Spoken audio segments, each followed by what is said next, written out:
friends, welcome back to my channel. My name is Sasha and I am dressed up for fall to fit the theme of today's video, despite it still being a heat wave here and like so ridiculously hot.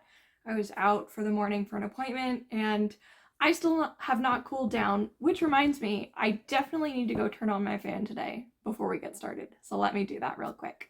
Okay, that's much better.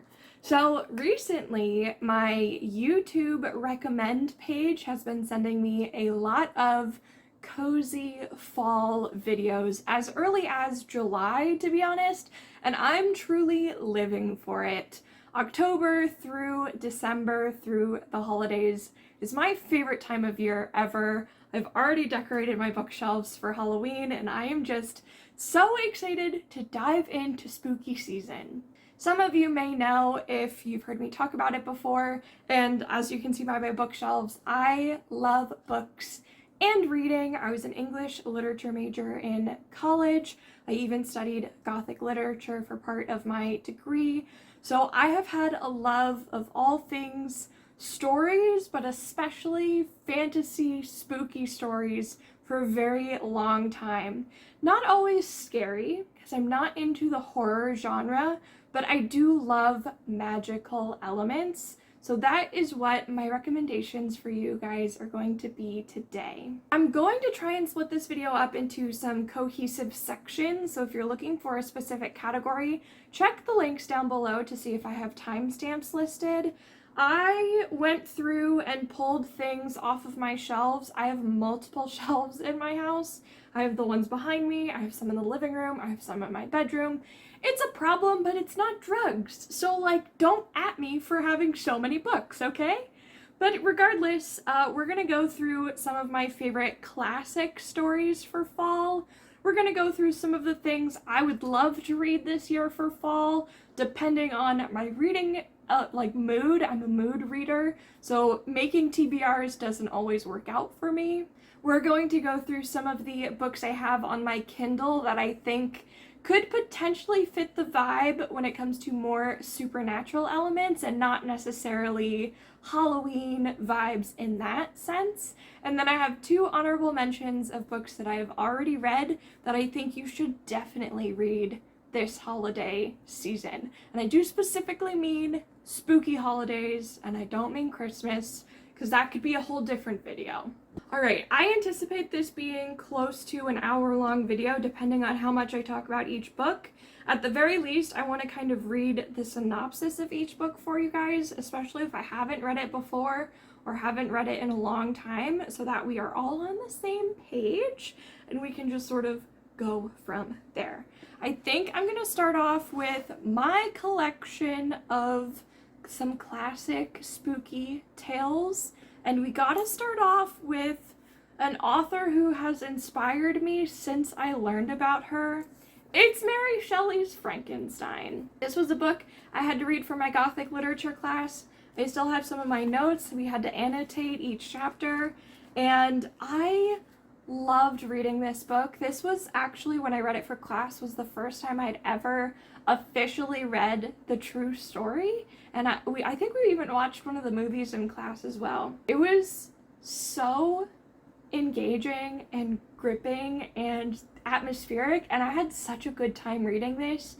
And it really sort of makes you think about life and death and right and wrong. And I guess in some ways, Stephen King, his Pet Sematary comes to mind. And potentially, I don't know much about Stephen King, but maybe he was inspired by this tale, because they sort of are trying to give the same moral of the story. So if you haven't had a chance to read Mary Shelley's Frankenstein, maybe you should pick it up this fall. Up next on my list is an absolute staple in this household because I am a vampire obsessed queen. It's Dracula by Bram Stoker. I have the Oxford Classic Edition because we had to read this specific edition for class. But this next book is one of my most prized possessions, which is kind of silly because it's not rare. It's not like you can't find it anywhere. I don't know. I honestly don't know if it's still available, but at the time there were like thousands being sold. but it's this beautiful edition from Barnes & Noble. Like, look at how pretty she is. And my favorite part is the blood end pages. Oh my god. It's silver foiled edges. It has a ribbon on the inside. I've actually never even read this edition. I would always just read this copy. She is so stunning and I love her so much. And honestly, it would be pretty fun to read through from this edition this year. I just don't know what my reading is going to look like for the upcoming end of the year. I'm pretty behind and trying not to stress out about it.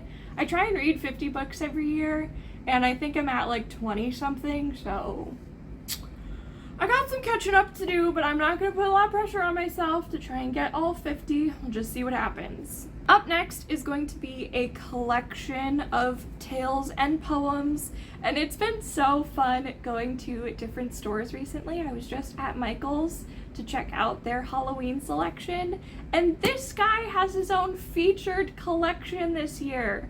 Truly, if I had my own space, like a full house to decorate, I would have gone hog wild, just shoveling all of his stuff into my cart.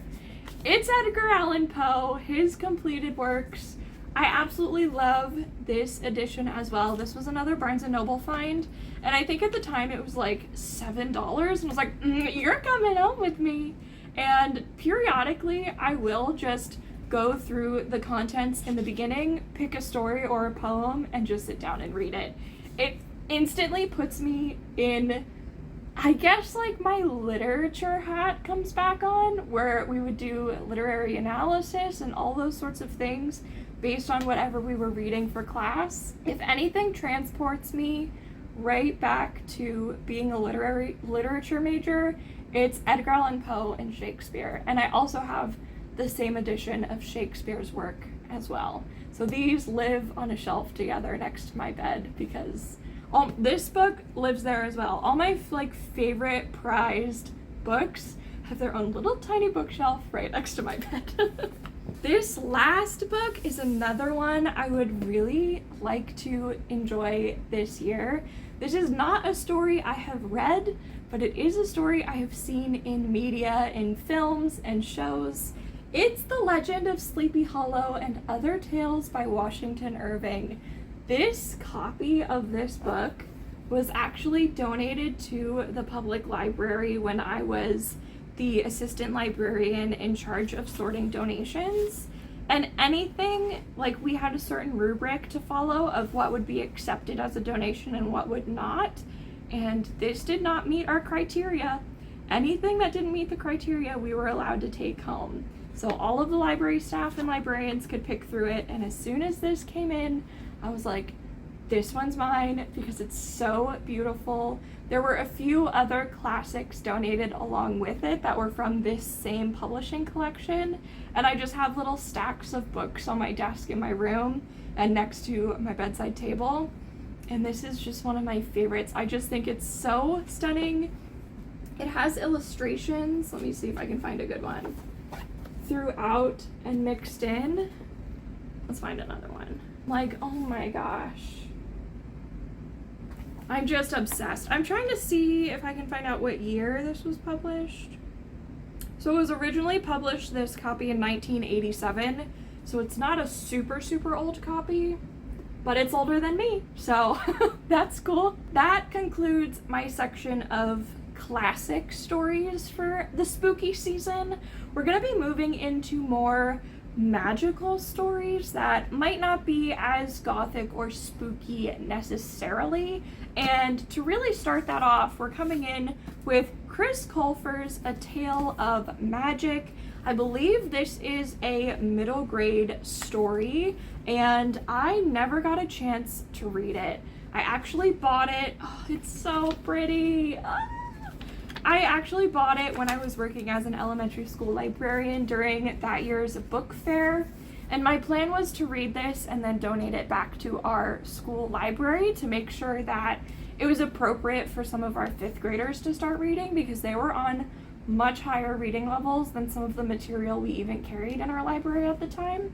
And as life would happen, the rest of the year was COVID times, and I didn't return to that library. So the book has remained here at home on my shelves, and I really hope I can get into more middle grade and YA stories. Every time I go into Target now, I'll check the K-pop section, because that's part of my life too. Then I'll go right around the corner to the books, I'll check all the new books. Then I'll go down a little bit and I'll check out the middle grade and the elementary grade fiction section and their chapter books and picture books, and it brings me so much nostalgia and just so much excitement. I'm realizing I haven't totally talked about what the books are about, so I'm going to start doing that now. I guess with the classics, I kind of assume everyone knows what we're talking about, so that is my bad. Let me read the blurb in here. Pardon my reading voice if I stumble over some words. Reading out loud is not always the best. I read only exclusively in my own brain, so here we go. In a world where magic is outlawed, Bristol Evergreen's life is about to change forever. When Bristol stumbles upon a secret section of the library, she discovers a book that introduces her to a world beyond her imagination and learns the impossible. She is a fairy capable of magic. We love to see it. I'm so excited. But in the oppressive Southern Kingdom, who is surprised? Not me. Okay. Women are forbidden from reading and magic is outlawed. Again. Wow. Paralleling real life. Okay. So Bristol is swiftly convicted of her crimes and sent to the miserable Bootstrap Correctional Facility. But with the help of the mysterious Madame Weatherberry, Bristol is whisked away and enrolled in an academy of magic. Adventure comes with a price, however, and when Madame Weatherberry is called away to attend an important problem, she doesn't return. Do Bristol and her classmates have what it takes to stop a sinister plot that risks the fate of the world and magic forever? Fall in love with the all-new series from Chris Colfer, the #1 New York Times best-selling author of The Land of Stories, filled with adventure, imagination, and wonderfully memorable characters, both familiar and new. So I know this author from Glee, and I have been following his career since he started writing books, but I never got into the original series. And then when I saw he was coming out with another series, this one sort of fits more into what I like to read about. So I've always wanted to give this one a try, and hopefully, I don't know if I can commit to saying we'll do it this year, but it would be a very good book. I feel like to get into the magical spirit of Halloween and just feeling like magic is alive. The next book I'm going to talk about is one that I've already started reading, but then had to pause because one of the Jennifer L. Armentrout books came out, and I just dropped everything I was doing and read and finished that in a day. So I had started to read The London Seance Society by Sarah Penner. I have previously read by her The Lost Apothecary, which was one of my favorite books of the year that I read it. I had an arc of that book, and it was fantastic. The writing was stunning. I was pulled into the world. The Lost Apothecary didn't really deal with magic necessarily. It was kind of just solving a crime between two different time periods. This one so far is not incredibly heavy on magic unless you think that seances have magical properties. So let's read this blurb right here. It says, amid the shrouded parlors of Victorian London, two daring women hunt for the truth and justice in the perilous art of conjuring the dead. 1873. At an abandoned chateau on the outskirts of Paris, a dark seance is about to take place, led by acclaimed spiritualist Claudine Delaire, and that's all French, and I don't know if I got any of it right. Known worldwide for her talent in conjuring the spirits of murder victims to ascertain the identities of people who killed them, she is highly sought after by widows and investigators alike. Lena Wicks has come to Paris to find answers about her sister's death, but to do so, she must embrace the unknown and overcome her own logic-driven bias against the occult. When Vladline is beckoned to England to solve a high-profile murder, Lena accompanies her as an understudy. But as the women team up with the powerful men of London's exclusive Science Society to solve the mystery, they begin to suspect that they are not merely out to solve a crime, but perhaps entangled in one themselves. And I will say, I've gotten to a part in the book where it has become clear that this has a little bit of a sapphic romance in it, and that was so exciting because it's not, from what I saw of the book when I started reading it, it had just come out, and I hadn't seen anyone mention that before, so I don't know if that continues, if that plot line is going to continue as the book goes on. I think I'm only like 100 pages in, but it's been really exciting, and it flips back and forth between different character perspectives, and it's just, that's what really keeps you on the edge of your seat with any book written by Sarah Penner. And I've only read the one so far, but with that one, it was especially the flipping back and forth between not just characters, but between times was crazy. So highly recommend. Her writing is amazing. It definitely has spooky vibes. I was reading it late at night, and that was a mistake. I might have to read this one during the day, but I get scared really easily, so that just might be my problem. Next up to recommend is something I always recommend to people who like witchy stories, vampire stories, dark academia stories. This was a novel I read in college, and it gave me better college experience vibes than my own day-to-day life. That is how fantastic it is. It's A Discovery of Witches by Deborah Harkness. This now has a TV show I haven't seen, but I've heard great things about it. I wish I had whatever subscription service the show is on so that I could watch it, because I was obsessed with this series. I think I read the first 3 books, potentially, maybe the first 2. I at least own the first 2. I might have got the 3rd one from the library. But this novel is just incredible. Let me just read the blurb for you real quick. Deep in the heart of Oxford's something library, scholar Diana Bishop requests a manuscript called Ashmole 782 in the course of her research. Coming from an old and distinguished lineage of witches, Diana senses that the ancient book might be bound up with magic, but she herself wants nothing to do with sorcery, and after making a few notes on its curious images, she banishes it quickly back to the stacks. But what she doesn't know is that the old alchemical text, I don't think that's the way you pronounce that, because it's alchemy. Alchemical, I don't know, has been lost for centuries, and its sudden appearance has set a fantastical underworld stirring. Soon, a distracting horde of demons, witches, and vampires descends upon the reading rooms. One of these creatures is Matthew Claremont, an enigmatic and eminent genicist, practitioner of yoga, and wine connoisseur. The hardest sentence of my life. And also a vampire with keen interest in Ashmole 782. So, and then it goes on to say like what the story contains: equal parts history, magic, romance, and suspense. It's a novel of epic scope. I loved this book so much. It really is the mood setting you need for fall. The next 3 books are all books I have not read yet myself. The first one is Book of Night by Holly Black.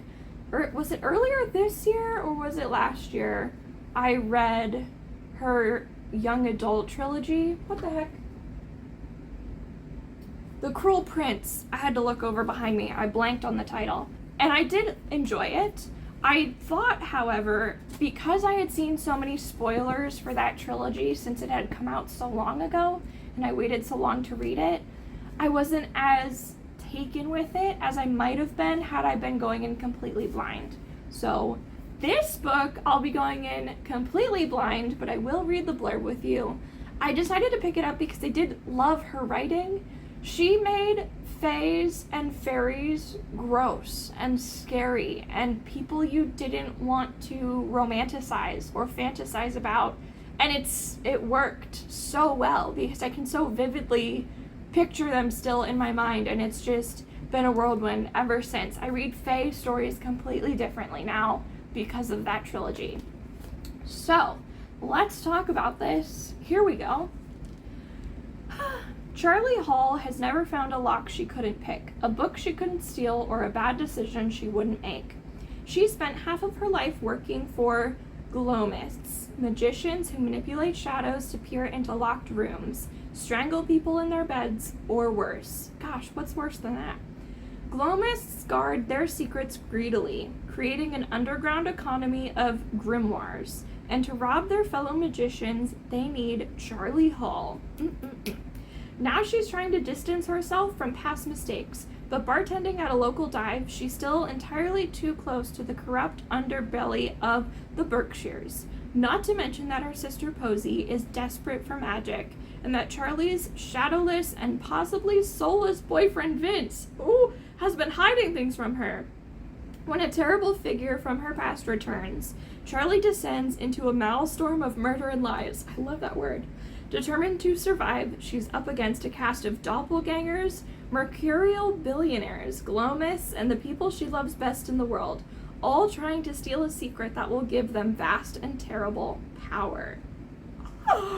That sounds so good! I knew I would like this. I hope that I do once I actually read it. Wow, those were some of my favorite words written in there in that little prologue. I'm very excited. Are you excited? This sounds like so much fun. It sounds very dark. It sounds ominous. It sounds like it will get you right in the mood for spooky times. Up next is a book that steers a little bit away from magic and back into the Gothic because it's Mexican Gothic by Silvia Moreno Garcia. So this book I got many years ago. What date was it? July 2020 was when this was a Book of the Month pick. I knew that I loved Gothic stories, as you saw from the beginning of this video, so I said, you know what? This is gorgeous, first of all. Second of all, I haven't really read a Mexican-inspired Gothic story, so that's definitely something I wanted to add to my repertoire. So let's read this synopsis together. From the author of Gods of Jade and Shadow comes this reimagining of classic Gothic suspense novel, a story about an isolated mansion in the 1950s Mexico and a brave socialite drawn to its treacherous secrets. He is trying to poison me. You must come for me, Naomi. You have to save me. After receiving a frantic letter from her newlywed cousin, Naomi Taboada heads to High Place, a distant house in the Mexican countryside, unsure what she will find. Naomi is an unlikely rescuer. She's a glamorous debutante more suited to cocktail parties than amateur sleuthing, another great word. But she's also tough, smart, and not afraid. Not of her cousin's New English husband, a stranger who is both menacing and alluring. Not of his father, the ancient patriarch who seems fascinated by Naomi, and not even the house itself, which begins to invade Naomi's dreams with visions of blood and doom. A sentient house! I love that. Naomi's only ally in this inhospitable place is the family's youngest son, but he too may be hiding something dark, for there are many secrets behind the walls of High Place, as Naomi discovers when she begins to unearth stories of violence and madness. Mesmerized by this terrifying yet seductive world, Naomi may soon find it impossible to save her cousin or even escape this enigmatic house. Oh my god, I live for sentient beings, houses, forests, other things. I love it. I definitely probably have Beauty and the Beast to blame for that, but you know what? I don't care, because this is going to be so fun to read. Coming up next is one I have a feeling a lot of you will have heard of, but I'm going to be totally honest and vulnerable here, so please don't judge me for this. I need to preface by saying, I don't believe I've ever seen practical magic. Do I know what it is? 1000%. It's like a cultural phenomenon with this generation, especially on TikTok recently. As soon as we hit July, it was like all practical magic sounds all the time. They were just trending everywhere. And I love it because it sets such a tone and a vibe. So it's definitely something I need to look into. Probably need to get the movie somehow. Maybe I can get it on Prime. I don't really know. But anyway, that's all to say that I have Magic Lessons, the prequel to Practical Magic by Alice Hoffman.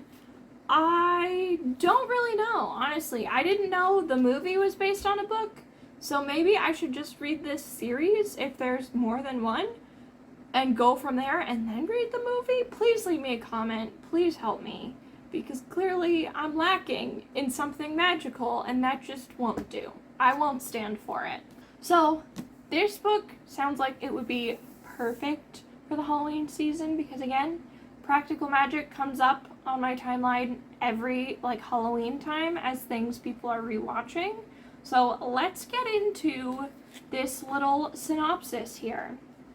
In an unforgettable novel that traces the centuries-old curse to its source, beloved author Alice Hoffman unveils the story of Maria Owens, accused of witchcraft in Salem, and matriarch of the Owens family, featured in Practical Magic and The Rules of Magic. Oh my gosh.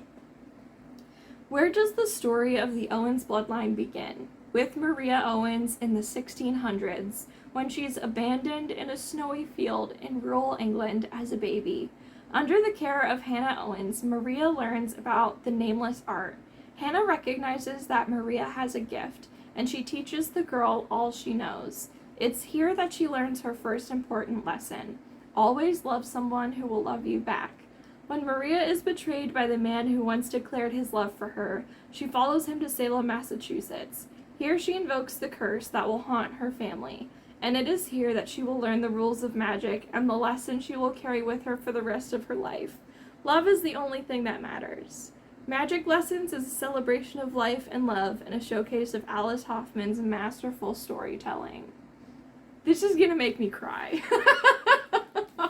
This is a book that's gonna make me cry. I was getting emotional just reading the synopsis. That is a great sign of a really good plot coming around the corner, but it's also a bad sign for me personally because I don't love crying. I do it enough and I don't want to induce it any more than it already happens naturally. Anyway, we have finished with the physical books from my TBR that I am hoping or potentially could read this spooky fall season that would really get me in the mood and in the vibes. Take a drink every time I say mood or vibes. I should have downed this by now because it's been every 5 seconds and I can't think of better words because these books have all the good words. We are now moving on to 3 books that live in my Kindle here, and I'm going to briefly share them with you and talk about why I think they would make a good addition to this list. We're moving away from magic into spice, into smut, into the realm of spicy book talk, okay?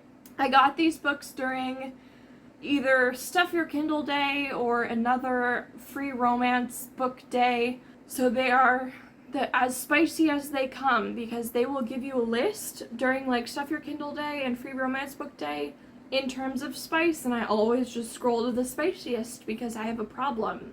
It's not really a problem. Again, it's not drugs, so it's fine. The first book is called The Vampire Prince by Juliet and Banks. Quick little view there so you can see what it looks like. Obviously, vampire screams Halloween to me, especially if you've ever been to HHN when they did vampire zones. Oh my god, some of the best things Universal has ever done, in my very humble opinion. So let's read this synopsis. Let's see what we have in store. Can the reluctant heir protect the throne and win his mate's heart before it's too late? Powerful billionaire and vampire prince Braden Moretti doesn't want to be king. Besieged by hostile rebel vampires threatening to take the throne and distraught over his deathly ill brother, Braden uncharacteristically wants nothing to do with any females. Uncharacteristically, okay. When he meets Willow, a gorgeous, sassy human, Brayden decides he found a vixen that means the survival of his very soul. Done with relationships, Willow is focused on her career when her path crosses Brayden's. Sparks, too intense to ignore, ignite, and they spend a steamy week together. When she discovers who and what he is, oh, that must be exciting. Oh my gosh. She has a big decision to make that could end her life as she knows it. Will she choose her humanity, destroying his soul and putting everyone in danger? Or will their electrifying passion and deep love keep the fated mates together? Oh, I love fated mates. The Vampire Prince is book 2 of the Moretti Blood Brothers, a steamy new paranormal romance series filled with powerful alpha males and independent females who aren't afraid to give them a run for their money. I believe this is considered a standalone. It's also listed on Goodreads as book number 1, and the book before this is listed as book 0.5. So I think the synopsis hasn't been updated to reflect that change. Perhaps when it was written, the author intended book 0.5 to be book number 1, and then decided later, actually, this book would be better as book number 1. So, that sounds great. That sounds fun. I can't wait to read it. The next book on my Kindle that I would really like to read is The Borderlands Princess by Ophelia Wells Langley. Let me show ya. Very pretty cover. Sort of almost giving like Poppy from Blood and Ash vibes. I love it. It's just because of the red hair and the freckles. But that's anyway. Okay. Let's get into this synopsis. I almost said a different word, but it was close enough. What her people need, or what her heart wants. Destined to unite the war-torn kingdoms of... Sorry, I had to push read more. Of humans and fae. Princess Sorsha, that's almost like my name, must do her duty. But her heart has other ideas. The road to Fae lands is long, and her Fae escort, Lord Conall, C-O-N-A-L-L, Conall, I don't know. He's handsome, dashing, and brave, all things a loyal knight should be. Yet no Fae wants a human queen, and more war is on the horizon. Her betrothed, High King of the Fae, has secrets of his own, and she's not sure that he's her destiny. But her handsome knight and her heart will have to stand aside, for the princess has a duty. Her people need this alliance. Until terrible secrets are exposed, and the princess must choose between upholding her duty or following her dreams. One mistake, one wrong choice. And it's not just her heart that will suffer, it's her entire kingdom. If you love Fae stories, fated mates, and steam, you will not want to miss this high Fae Arthurian and Sleeping Beauty reimagining. And then it goes on to say like trigger warnings and all that kind of stuff, which I'm sure you can read if you go over to Goodreads. I think this one, because it has the Arthurian and Sleeping Beauty legends mixed in, makes this such a perfect spooky Halloween time read. Anything that has sort of classic legends interwoven with the supernatural and with magic just puts me in the orange and black, code orange. It puts me there, it takes me there every time. The last book on my Kindle that I wanted to recommend is called Queen of Roses by Briar Boleyn. Let me see here. This one I can't make big because it goes all blurry, but that's what it looks like. Ignore the dust all over my screen, okay? It's fine. Everything's fine. I'm getting sick of reading out loud, I'm gonna be totally honest, because I hate when I stumble over words when I'm reading out loud. It kind of drives me nuts. I'm probably a little dyslexic, to be honest, so I'd have a tougher time. It's much easier for me to just skim read with my eyeballs and not have to verbally say things, but I'm really doing my best, and I hope if it's also distracting you or bothering you, you're hanging in there with me, and I appreciate your support because I'm doing my best, okay? Here we go. A doomed love, a dangerous mission, and a kingdom on the brink of war. A cast-off princess born into a life of duty and sacrifice, Morgan Pendragon. Great name. She's gonna do great. Her destiny has never been her own. Rumored to carry the tainted blood of the Fae in her veins, her birthright is stolen from her when she is a mere child. Growing up in the shadow of her brother the king, she has been promised to the goddesses plural, when she comes of age. Can't wait to read about that lore. I love, like, gods and goddesses in fantasy stories. Okay. So when her brother commands that she seek out a Fae weapon of legendary power, Morgan seizes the chance to break free from the chains of her fate. A dangerous temptation. As she travels, Morgan finds herself drawn into a strange group of outcasts, led by a dark and enigmatic, I said that word earlier, but I can't now, warrior, whose sharp wit and fierce beauty set her heart ablaze. Mine too, girl. But while Morgan struggles to reconcile her desires with her duty, she and her new comrades discover dangers that await them beyond anything in their wildest nightmares. A slumbering kingdom awoken by blood, believed to have vanished generations ago. What could that be? Okay, let me keep reading. A Fae kingdom dreaded by mortals is ascending once again, bound to reclaim what was lost by violence and bloodshed. As the Fae world, with its intricate web of lies and mysteries, is slowly revealed to Morgan, she is led to the terrible realization that the secrets she carries in her blood make her a greater threat than she could have ever imagined. The first in an action-packed new series brimming with magic, danger, and spellbinding slow-burn romance, Queen of Roses is perfect for fans of Holly Black, Jennifer L. Armentrout, and Sarah J. Maas. All authors I have read almost all of their entire collection, so I'm off to a great start there. Oh my god. Alright, that is what is currently on my Kindle TBR list. Next, we're moving into things I don't own. I don't have any copies of, whether they're e-copies or physical copies, but they are so hardcore on my radar because everyone's recommending them and I'm feeling left out. So I'm going to recommend them to you so you can join me and we can, well, you can maybe get them and read them and not feel left out anymore. And it'll just be me.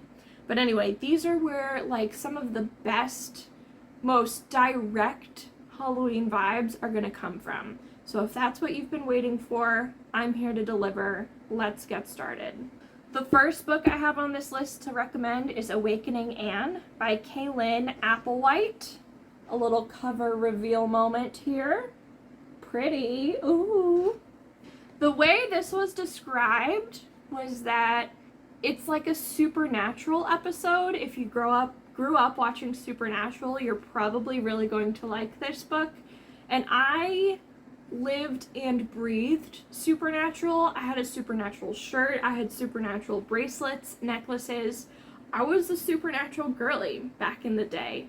I'll be totally honest, I was. I read fan fiction, I did the whole thing, alright? So, as soon as I heard it said that way, I was like, okay, I'm on board. So let's read the actual synopsis together, and then we'll dive into some of the other books.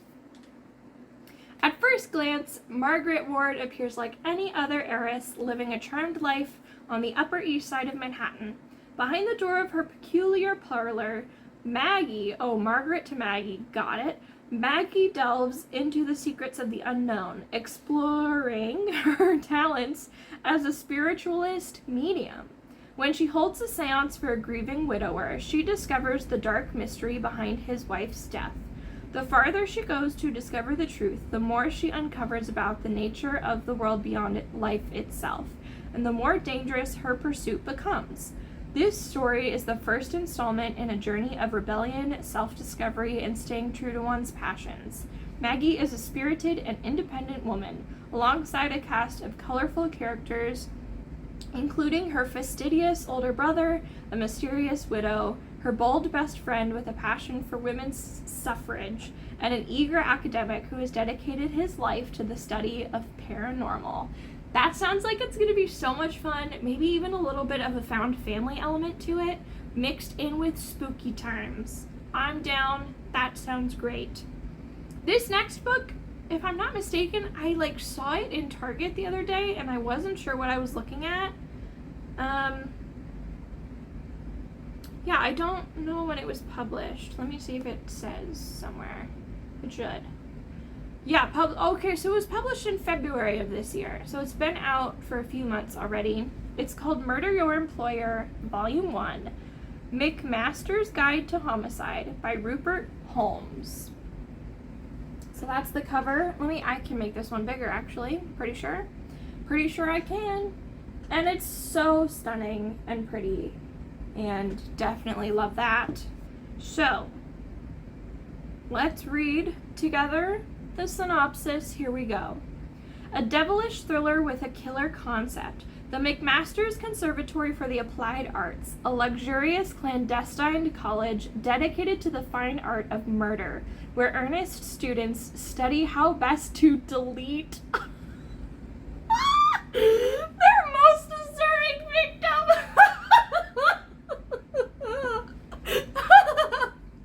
Tell me you've been censored on social media without telling me you've been censored on social media. That's so funny. Okay, let me collect myself so we can keep going. Who hasn't wondered for a split second what the world would be like if a person who is the object of your affliction ceased to exist? I love this. I'm gonna get the hiccups. Oh no. Let me take a drink. I'm literally about to get the hiccups and they don't go away. Okay, I'm calm. I'm so calm. Let's continue.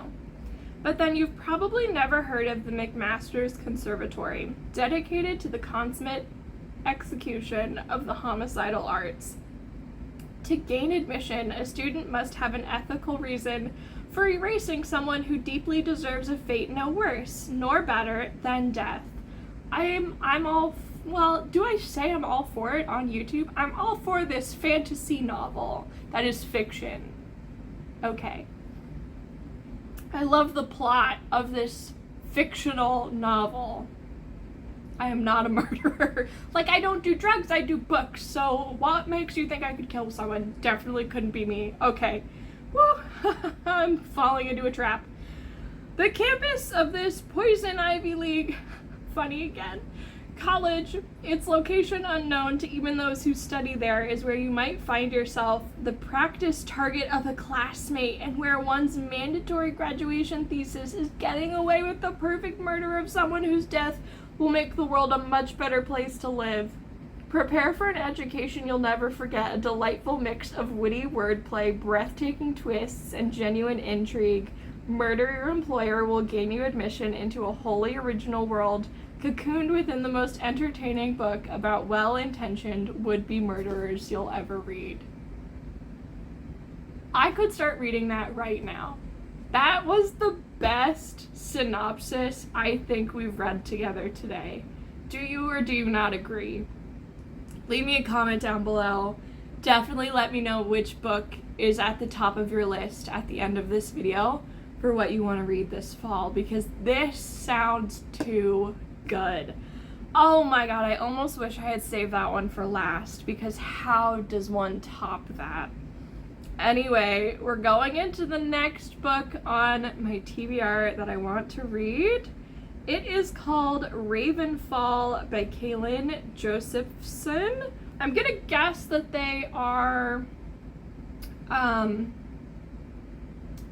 like Icelandic, because they do a lot of the like Katrin's daughter, or what's another one? Annie Thoris' daughter. All of my knowledge of how their names work comes from CrossFit athletes, but as soon as I saw this name, I was like, Joseph's son.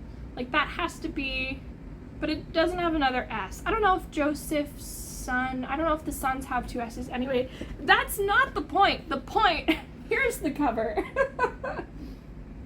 There we go. So this is a middle grade tale that looks so wonderfully spooky and exciting, and I honestly can't wait. So let's read the synopsis together. One magical inn, two kids with supernatural powers, and an ancient Celtic creature. Celtic? I was on the right track. Trying to destroy their world by Halloween night. Halloween Town meets Supernatural in this spooky middle grade series from the acclaimed author of the Storm Crow duology. That's very familiar to me. that name. I have to look that up after this. 13-year-old Annabella Balinke has never been normal, even by her psychic family's standards. That's pretty rough. Every generation uses their abilities to help run the Ravenfall Inn, a sprawling magical B&B at the crossroads of the human world and the other world. I love that so much. But it's hard to contribute when your only power is foreseeing death. Womp womp. So when 14-year-old Colin Pierce arrives at Ravenfall searching for his missing older brother and the supernatural creature who killed their parents, Anna jumps at the chance to help. But the mysteries tied to Colin go much deeper than either of them expects.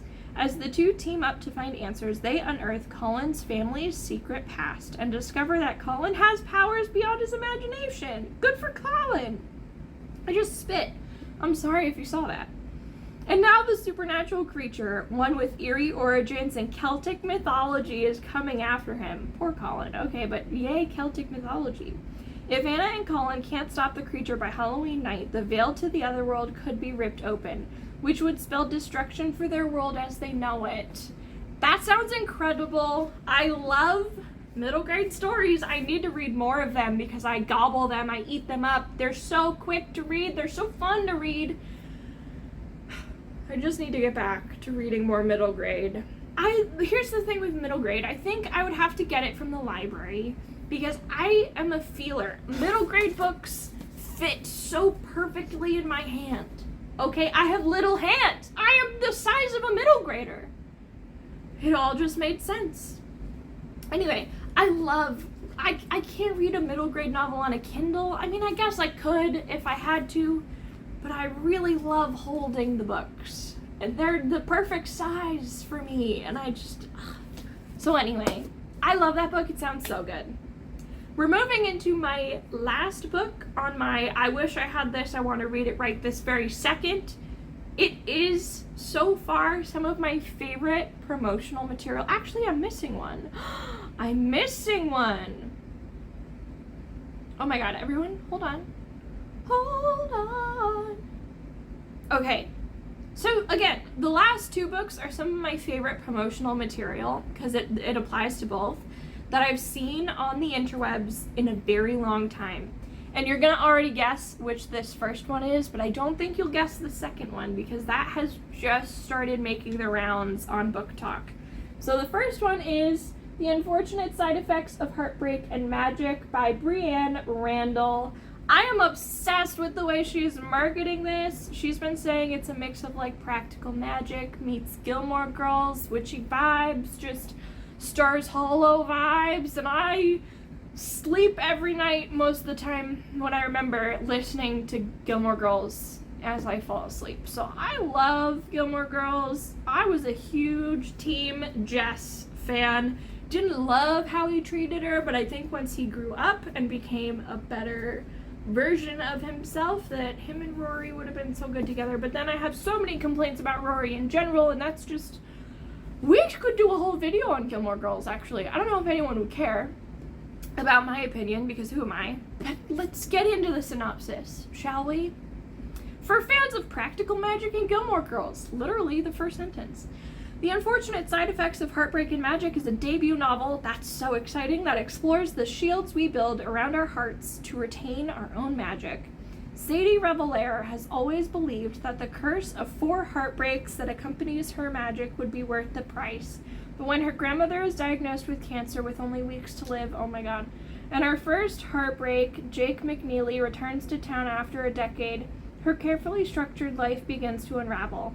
With the news of her grandmother's impending death, Sadie's estranged twin brother Seth returns to town, bringing with him deeply buried family secrets that threaten to tear Sadie's world apart. Her grandmother has been the backbone of the family for generations. Isn't that so true with so many families? And with her death, Sadie isn't sure she'll have the strength to keep the family and her magic together. As feelings for Jake begin to rekindle and her grandmother growing sicker by the day, Sadie faces the last of her heartbreaks, and she has to decide, is love more important than magic? Readers who love the magic of the particular sadness of lemon cake and the sense of community found in the very secret society of irregular witches, what a title, will enjoy this warm, witchy novel. I'll be honest, in that synopsis, I didn't get warm. I got real friggin' depressed.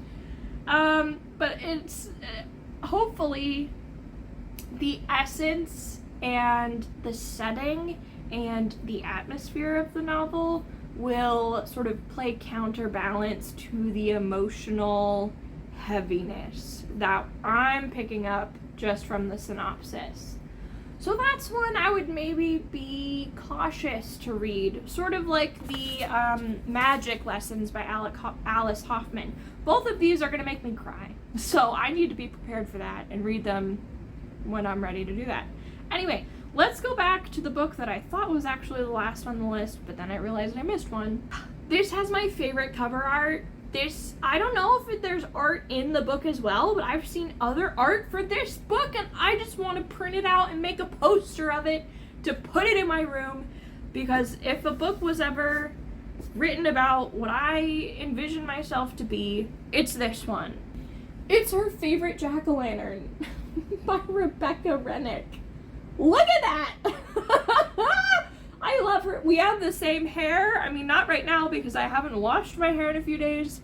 So it's hair wash day. That's why I had to wear a hat because I looked rough, okay? I would show you, but we are not that close of friends for you to see me like this.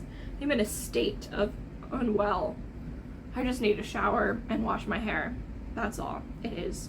Anyway, this book sounds so stupid cute, and it has the pumpkins, it has the code orange all over the cover, it has the little bat, freaking bats. I love Halloween, okay? Like, it's a book for me. So let's go through this synopsis. After this, we have my 2 honorable mentions of some of my personal favorite books that you should be reading this holiday season. Let's go. Jack Campbell has just returned to his hometown after 8 years away in the army. Much to his family's delight, to rent the only place available in town. He quickly appreciates his luck when he meets his new lavender-eyed neighbor. Hello! Sally Smithson is the weirdo among the town folk. Well, yeah, I guess that tracks, but still, hurts to read, you know? With her black house and hearse to match. See, I couldn't go as far as a hearse, or like coffins in the house, unless they were really, really tiny and obviously couldn't fit a real body. When we get to like actual dead people, I have to draw a line. I am not a cemetery spooky girly. I'm a pumpkin girly, and like little ghosties, little dogs with little sheets over them with the 2 eyes cut out. I'm that kind of spooky girly, okay? Not the real dead people girly. All right, back to this. Her hearse, where was I? Okay. Not many in the small New Hampshire town appreciate her sense of style, but it doesn't matter either way to her.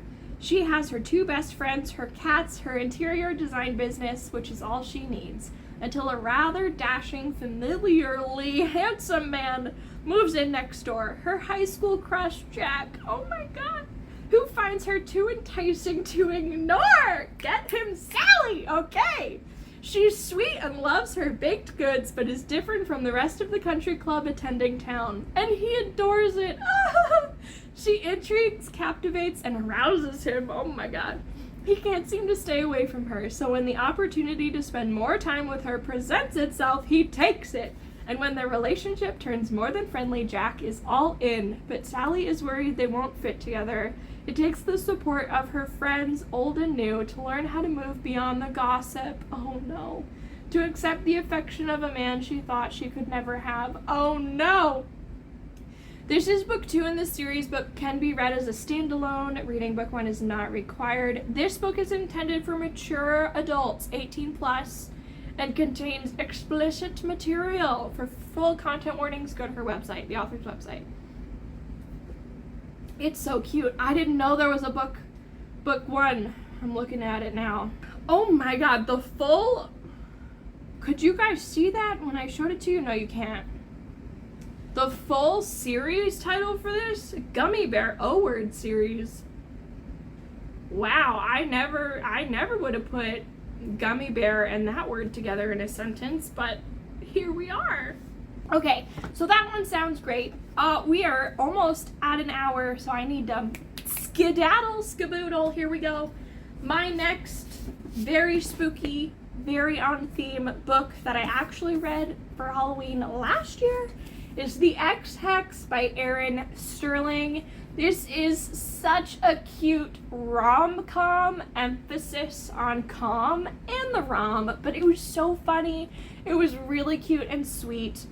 Essentially, we have a witchy family in town. It is very much like a mix of Salem and Stars Hollow as town vibes. Like, all the small shops, everyone knows each other. It's just very community based. So she lives in town. Her family has this little witchy shop that they run. And then this guy, I don't remember his name. Names are not important right now. He comes back to town. He's been like exiled from his family, if I can remember, because they did something wrong, and he has to fix it in town. There's something going wrong. Well, turns out it was her fault, and she got mad at him and cursed him, and it's them working together to undo the curse before he deletes because of it. And it's just so cute, so funny, so sweet. The best little witchy vibes. Definitely recommend for this Halloween season. Last but not least is a book I think I should mention with a sense of caution, because this book gave me a lasting and visceral impression.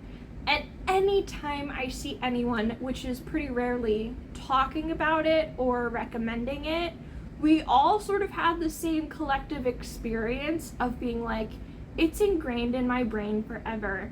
And if you took all of the really creepy movies, like I'm thinking The Ring, when she comes out of the well and she's kind of like wet and decaying a little bit, if you think of like the creepy movies from that era with just, I don't know, it'll give you some visuals if you are a visual person as you read. So it's The House of Salt and Sorrows by Erin A. Craig. She has written more since then, and I think she's even written another book to this series in particular. I haven't picked it up only because I'm broke. And I would love to continue reading her work. Her writing, I don't know how I literally think she might be a witch. Like, allegedly. I'm not outing anyone here. I'm not claiming I know that for a fact.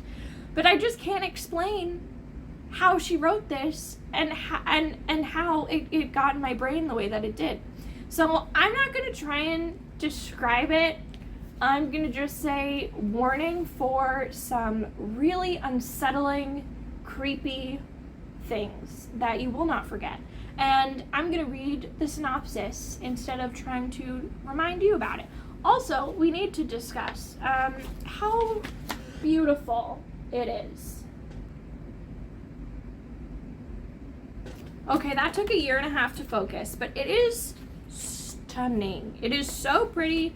There's a cute little octopus on the corner of each chapter header. Don't let him fool you. It's creepy, okay? Don't let the cute little octopus lure you into false sense of security. Don't let it happen. Anyway, here we go. Annalee lives a sheltered life at Highmore, a manor by the sea, with her sisters and her father and stepmother. Once there were 12. Keep that number in mind. But loneliness fills the grand halls now that 4 of the girls' lives have been cut short. Each death was more tragic than the last. The plague, a plummeting fall, a drowning, a slippery plunge. And there are whispers throughout the surrounding villages that the family is cursed by the gods. Disturbed by a series of ghostly visions, Annalee becomes increasingly suspicious that her sisters' deaths were no accidents. The girls have been sneaking out every night to attend glittering balls, dancing until dawn in silk gowns and shimmering slippers. I'm literally having flashbacks. And Annalie isn't sure whether to try and stop them or join their forbidden trysts, because who or what are they really dancing with? When Annalie's involvement with a mysterious stranger who has secrets of his own intensifies, it's a race to unravel the darkness that has fallen over her family before it claims her next. Okay, I'm trying to remember. Oh, it's the 12 Dancing Princesses retelling, full of ghosts and gods and a fascinating waterfront world, and I'm reading it from behind my fingers, says Melissa Albert, author of The Hazelwood. Perfect. It was, I am getting chills, to be honest, just... Okay, I don't know. That should be like all the promo you need to either pick up that book in haste or never go towards it ever. So anyway, wow, thank you so much for joining me on today's video. If you would like more kind of book recommendation videos like this, please let me know, because I just get so swept up with everything I'm doing that I sometimes forget, like, oh yeah, I could film book videos, you know? I know not everyone who's subscribed to my channel would like this sort of thing, but it is still such a big part of my life, and I actually, fun fact, made this channel because I wanted to become a booktuber, and then I was like, let me do a silly little K-pop video, and it blew up, and I was like, oh, well, maybe I should be doing K-pop, and here we are. Anyway, if you want to talk about Gilmore Girls, if you want to, I don't know, talk about other things, please leave me a comment below. I'd love to hear from you. What are you going to be reading this fall? What on this list drew you in? What are you excited about? Let me know. And if you have any recommendations I should add to my humongous TBR, you can leave those down in the comments as well. Thank you all so much for watching. I'll see you next time. Bye!